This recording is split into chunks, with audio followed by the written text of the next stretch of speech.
नमस्कार। आखिरकार सरकार झुक गई। सबसे पहले सवर्ण जाति के लोगों को बहुत बहुत बधाई और शुभकामनाएं। बहुत बहुत बधाई इसलिए कि आप लोग अपने मकसद में कामयाब हो गए। आप लोगों को जो पहले का जो एटीट्यूड था, जो पहले का जो दिनचर्या था, जो पहले का जो आपका क्रियाकलाप था, जो आपका पहले का भेदभाव था, उसमें आपको बिल्कुल भी फेरबदल करने की आवश्यकता नहीं है। आप अपने मकसद में कामयाब हैं। आप अब फिर से आप जब चाहे जो चाहे आप कर सकते हैं। अब चाहे यूजीसी बिल आए या कोई भी बिल आए, आपसे कोई फर्क नहीं पड़ता। आप लोग तो चुटकी में मामला को सॉल्व कर देते हैं।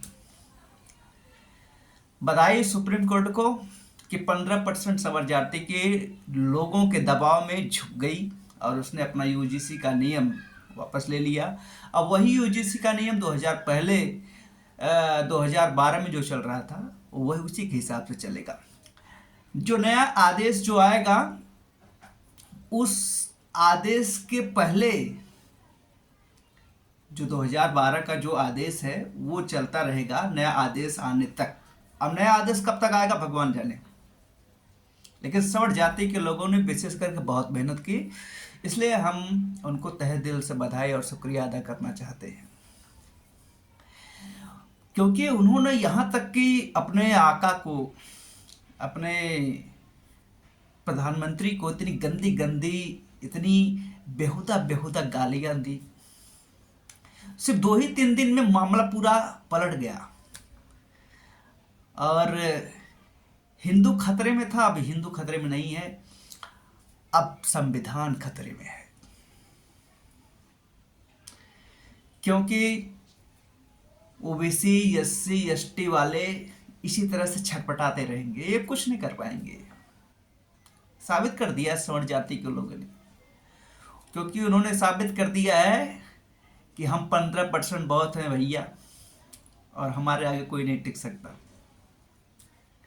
क्योंकि ऊपर से लेकर के नीचे तक तो वही है, फिर कहां से सब कुछ होगा। ये 15% सवर्ण जाति के लोग बड़े बड़े ओहदे पर बैठे हुए ऊपर नीचे तक। जो chief justice of India Suryakant Singh ने अभी ये जजमेंट वापस लिया,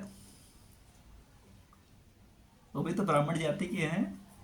उन्हें भी तो लगा होगा कि हमारे बच्चे हैं बेचारे, कैसे सब बर्दाश्त करेंगे। हम उच्च जाति के हैं, उच्च लेवल के हैं, उच्च कास्ट के हैं, तो हमारी सुनी जाएगी कि ये दलित और बैकवर्ड और ओबीसी वालों को सुनी जाएगी। ये ओबीसी और एससी एसटी वालों तुम्हारे गाल पे गहरा तमाचा है। अगर अब नहीं जागे तुम, अगर अब नहीं सुधरे, तो तुम्हारा भविष्य बहुत ही अंधकारमय में है, बहुत ही खतरे में है। अगर अब तुम नहीं सुधरे, तुम खाली पढ़ाई लिखाई लेकर के बस यही रोजी रोटी कमाने का एक जरिया बनाओ।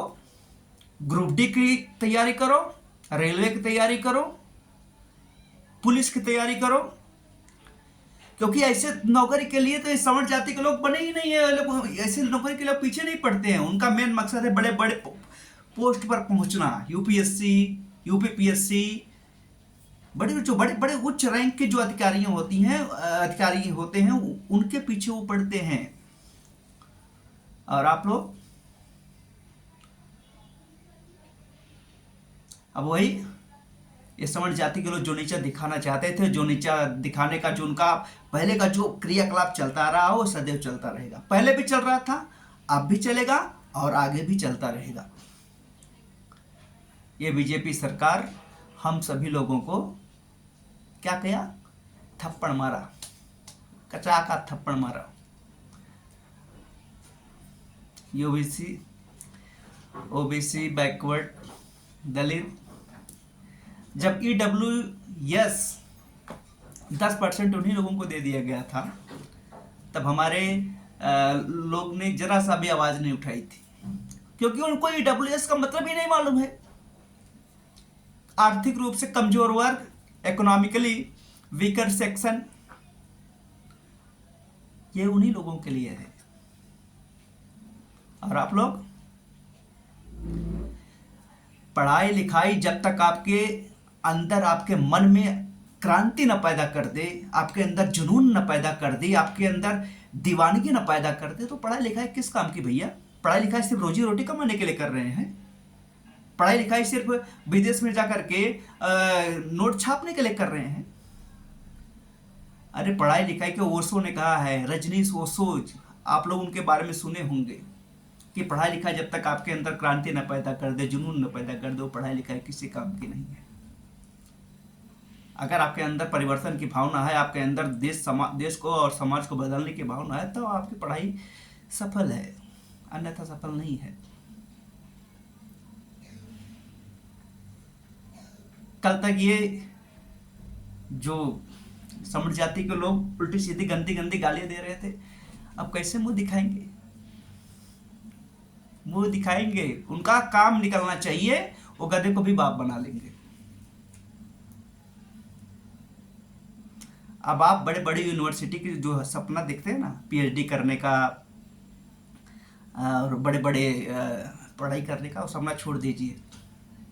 आप लोग गांव में घर में बैठ करके खेती बाड़ी कीजिए और गांव शहर में जाकर के कहीं नौकरी वगैरह करिए।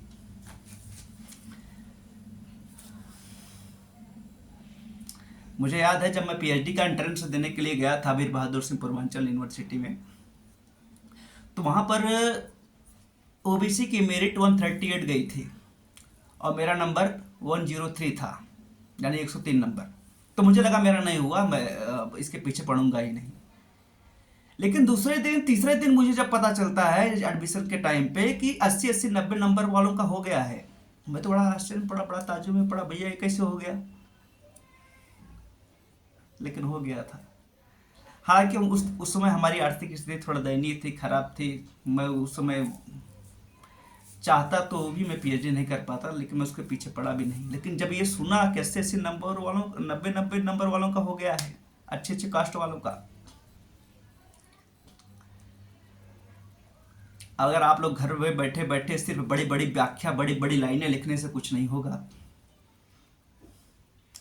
कुछ करना होगा, तभी आपके, हमारा और लोगों के समाज का भला होगा। हम और आप चाहते हैं ना कि एक समान रहें, लेकिन सवर्ण जाति के लोग कभी नहीं चाहते कि एक समान रहें। वो हमेशा आपको नीचा दिखाते थे, नीचा दिखाते हैं और नीचा दिखाते रहेंगे। आप कुछ नहीं कर सकते, नहीं कर सकते भैया। आज ये प्रूफ हो गया। कहाँ रह रहे हैं आप सभी? अब ऐसे ही चलता रहेगा, कुछ नहीं कर सकते आप।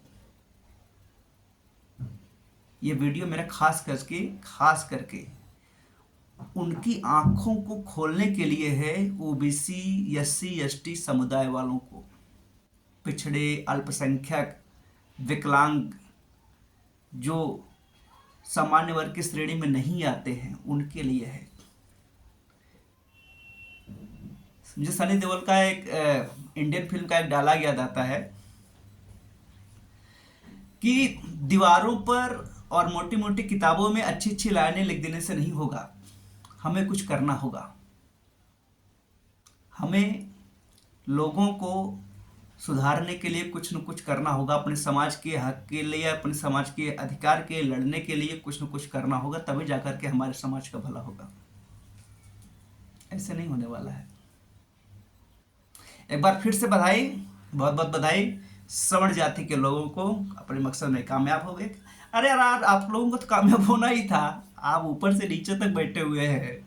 सुप्रीम कोर्ट का जो जज है, माननीय उच्च न्यायालय है, CJI chief justice of India श्रीमान सूर्यकांत सिंह, तो फैसला आपके अधिकार में था भाई, बहुत बहुत बधाई। और ओबीसी वालों को भी, ओबीसी एससी एसटी वालों को भी बहुत बहुत बधाई। आप लोग अब उनके नीचे रह करके ही काम करना पड़ेगा, वो भेदभाव सहना पड़ेगा। रोहित वेमुला वाला कांड, दर्शन सोलंकी वाला कांड और पायल तल्ली वाला कांड चलता रहेगा, कुछ नहीं होने वाला है। जरा सा एक उम्मीद की किरण क्या दिखी, जरा सा थोड़ा सा आगे क्या बढ़े कि सवर्ण जाति के लोग तलवार निकालने लगे, भाला निकालने लगे, यहाँ तक कहने लगे कि राजीव सिंह की हत्या को भूल गए लोग, जय माँ भवानी। बहुत खूब, बहुत खूब। लेकिन ध्यान रखिए, आने वाले समय में और भी भयानक स्थिति होने वाली है बैकवर्ड क्लासों की। अगर बदलाव न हुआ तो बहुत ही बदतर स्थिति में चलने वाले हैं सब।